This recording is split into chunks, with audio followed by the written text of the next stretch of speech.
Quloqning ichki tuzilishi. Quloq ta'kidlaganimizdek 3 ta qismdan iborat. Ya'ni uni shartli ravishda quyidagicha bo'lishimiz mumkin. Ushbu qismi tashqi quloq deyiladi. O'rta qismi o'rta quloq. Hamda bu qismi esa ichki quloq deyiladi.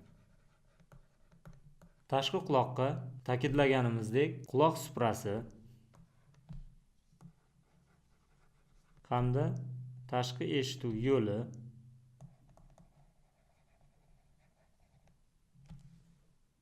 hamda nog'ora parda kiradi. Quloq suprasi tovushni yig'ib ichkariga yo'naltirib berish vazifasini bajaradi.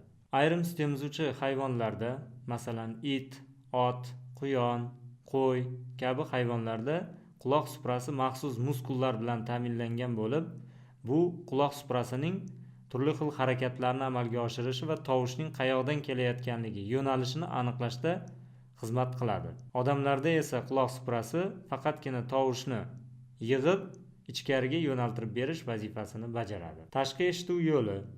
Tashqi eshituv yo'li tovushni ichki qismga, nog'ora pardaga o'tkazib berish vazifasini bajaradi. Tashqi eshituv yo'lida maxsus yog'simon bezlar mavjud bo'lib, ushbu bezlardan ishlab chiqarilayotgan modda ichkariga chang zarrachalarini o'tmasligini oldini oladi va yopishib kir hosil qiladi. Nog'ora parda 0,1 mm qalinlikka ega bo'lib, biriktiruvchi to'qimadan tuzilgan.